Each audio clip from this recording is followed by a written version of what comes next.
ನಾಯಕ್ ಅವರಿಂದ ಚಿಂತನ.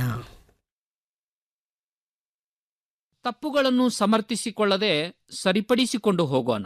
ತಪ್ಪು ಮಾಡದವರು ಯಾರವರೇ, ತಪ್ಪೇ ಮಾಡದವರು ಎಲ್ಲವರೇ.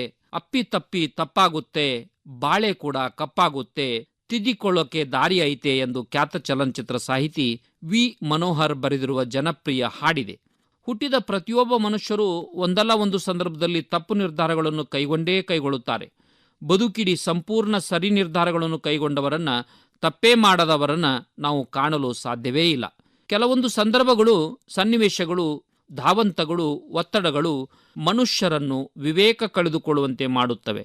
ನಡೆಯುವವನು ಎಡವದೆ ಕುಳಿತವನು ಎಡವಲು ಸಾಧ್ಯವೇ ಎನ್ನುವಂತೆ ಮನುಷ್ಯ ಕಾರ್ಯಪ್ರವೃತ್ತನಾದಾಗ ತಪ್ಪುಗಳಾಗುವುದು ಸಹಜ.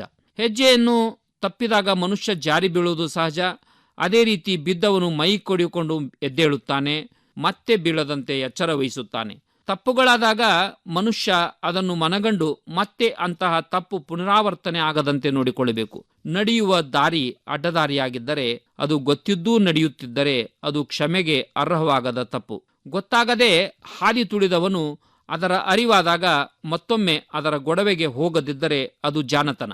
ಬದುಕಿನಲ್ಲಿ ತಪ್ಪುಗಳಾಗುವುದು ಸಹಜ, ಆದರೆ ಅದರ ಅರಿವಾದಾಗ ಸುಧಾರಿಸಿಕೊಳ್ಳಬೇಕು, ಪುನಃ ಎಡುವದಂತೆ ಎಚ್ಚರ ವಹಿಸಬೇಕು. ಆಧುನಿಕ ದಿನಮಾನದಲ್ಲಿ ಅಡ್ಡದಾರಿ ಹಿಡಿಯುವವರ, ಮಾಡಿದ ತಪ್ಪನ್ನು ಸರಿ ಎಂದು ಸಾಧಿಸುವವರ, ಸಿಕ್ಕದ್ದನ್ನು ತಿಂದು ಆರೋಗ್ಯ ಕೆಡಿಸಿಕೊಳ್ಳುವವರ, ಕೋಪ ತಾಪದಿಂದ ದುರ್ಘಟನೆಗೆ ಕಾರಣವಾಗುವವರ ಸಂಖ್ಯೆ ಹೆಚ್ಚಿದೆ. ಇದಕ್ಕೆಲ್ಲ ಬದಲಾದ ಆಹಾರ ಪದ್ಧತಿ, ಒತ್ತಡದ ಜೀವನ ಶೈಲಿ, ಶ್ರಮರಹಿತ ದುಡಿಮೆ, ಮಾನಸಿಕ ಹತೋಟಿ ತಪ್ಪುತ್ತಿರುವುದು ಕಾರಣವಾಗಿದೆ. ತಪ್ಪುಗಳಾಗದಂತೆ ನೋಡಿಕೊಂಡು ಆದರೂ ಅವುಗಳನ್ನು ಸಮರ್ಥನೆ ಮಾಡಿಕೊಳ್ಳದೆ ಸರಿಪಡಿಸಿಕೊಂಡು ಹೋಗುವುದರಲ್ಲಿ ಬದುಕಿನ ಸಾರ್ಥಕ್ಯವಿದೆ. ಬದುಕು ಪ್ರಕೃತಿಯ ಅತಿ ದೊಡ್ಡ ದೇಣಿಗೆ.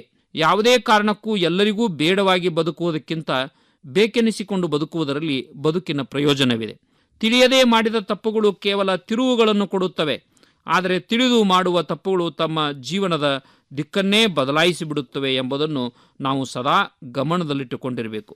ನಿನ್ನ ತಪ್ಪು ನೀನು ಯಾವಾಗ ಅರ್ಥ ಮಾಡಿಕೊಂಡು ತಿದ್ದಿಕೊಂಡು ಮುಂದೆ ಸಾಗುತ್ತೀರೋ ಆ ದಿನವೇ ನಮ್ಮ ಜೀವನದ ಅರ್ಥಪೂರ್ಣ ಬದಲಾವಣೆಯ ತಿರುವಿಗೆ ಕಾರಣ ಎಂಬುದನ್ನು ಮರೆಯಬಾರದು.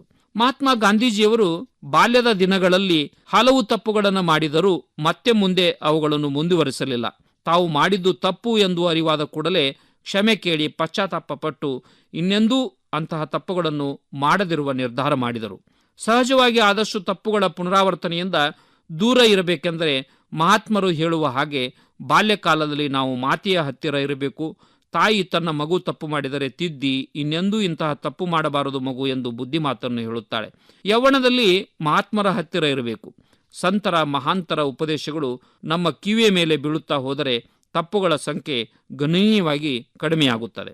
ಮುಪ್ಪಾವಸ್ಥೆಯಲ್ಲಿ ಪರಮಾತ್ಮನೊಂದಿಗೆ ಇರಬೇಕು. ಸದಾಕಾಲ ಆತನ ಧ್ಯಾನ, ಆರಾಧನೆಯಲ್ಲಿರುವವನಿಗೆ ತಪ್ಪು ಮಾಡಲು ಸಮಯವಿಲ್ಲದೆ ಅಲ್ಲವೇ?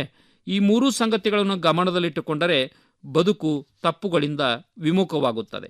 ನಮ್ಮ ತಪ್ಪುಗಳನ್ನು ತಿದ್ದಿಕೊಳ್ಳಲು ನಮಗಿರುವ 3 ಅವಕಾಶಗಳೆಂದರೆ ತಪ್ಪಾದಾಗ ವಾದಿಸದೆ, ಸಮರ್ಥಿಸಿಕೊಳ್ಳದೆ ಒಪ್ಪಿಕೊಂಡು ಬಿಡಬೇಕು. ತಪ್ಪಾಯಿತೋ ಯಾವುದೇ ಮುಜುಗರ, ಹಿಂಜರಿಕೆ ಇಲ್ಲದೆ ಕ್ಷಮೆ ಯಾಚಿಸಬೇಕು.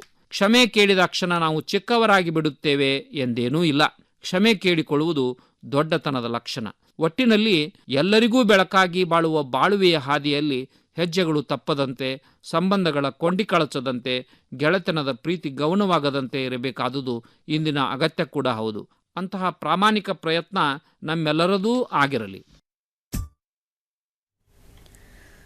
ಇದುವರೆಗೆ ನಾಗೇಶ್ ನಾಯಕ್ ಅವರಿಂದ ಚಿಂತನ ಕೇಳಿದಿರಿ.